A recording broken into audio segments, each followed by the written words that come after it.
भ्रम।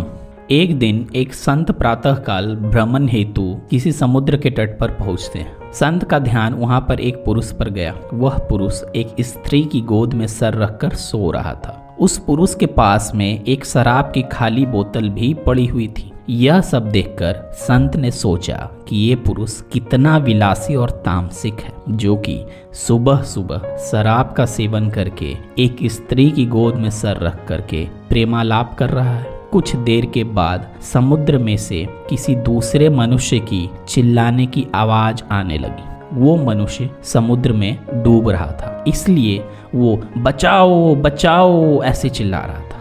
उस संत ने यह सब देखा, फिर भी वो कुछ कर नहीं पाया, क्योंकि संत को तैरना नहीं आता था। अब संत बिना कुछ बोले वहीं के वहीं खड़ा रहा और ये सब देखता रहा। वो पहला पुरुष जो कि एक स्त्री की गोद में अपना सर रख करके सो रहा था, वो खड़ा हुआ और उस डूबने वाले मनुष्य को बचाने के लिए पानी में कूद पड़ा। थोड़ी ही देर बाद में उस पुरुष ने उस डूबने वाले व्यक्ति को बचा लिया और वो उसे समुद्र के किनारे पर लेकर आ गया। अब यह सब नज़ारा देखने के बाद वो संत विचार में पड़ गया कि क्या मैं इस पुरुष को भला समझूं या फिर बुरा। संत उस पुरुष के पास जाते हैं और उनसे पूछते हैं कि भाई तुम कौन हो, यहाँ पर तुम क्या कर रहे हो। उस पुरुष ने जवाब दिया कि मैं एक मछुआरा हूँ, मैं मछली पकड़ने का काम करता हूँ। आज कई दिनों बाद मैं प्रातःकाल समुद्र से मछली पकड़ने के बाद जल्दी यहाँ पर आराम करने के लिए लौटा हूँ। मेरी माँ मुझे लेने के लिए आई है और उसको कोई दूसरा बर्तन न मिलने के कारण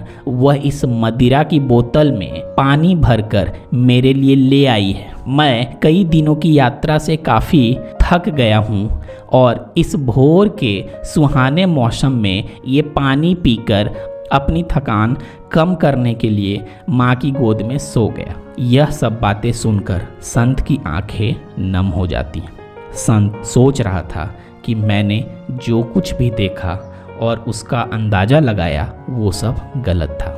वास्तविकता कुछ और थी। उसे अपने आप पर गुस्सा आता है कि मैंने कैसे किसी के बारे में ऐसा घटिया सोचा। इसलिए हमें किसी भी निर्णय लेने से पहले उसके बारे में 100 बार सोचना चाहिए और अच्छे से सोच समझ कर ही फैसला लेना चाहिए, क्योंकि कभी कभी हम फालतू के भ्रम में होते हैं और ऐसे भ्रम में आकर हम गलत फैसला कर लेते हैं। तो इस कहानी से हमें क्या सीख मिलती है? इस कहानी से हमें यही सीख मिलती है कि हमें जो जैसा दिखता है वैसा होता नहीं है, उसका एक दूसरा पहलू भी हो सकता है, पर कभी कभी हम फालतू के भ्रम में आके गलत सोच लेते हैं। तो इस तरह से भ्रम के चक्कर में आने से आप बचें। तो दोस्तों, कैसी लगी कहानी? कहानी अच्छी लगने पे आप इसे लाइक करें, चैनल पे नए हैं तो सब्सक्राइब करें और दोस्तों के बीच शेयर करना ना भूलें। Thanks for watching this channel.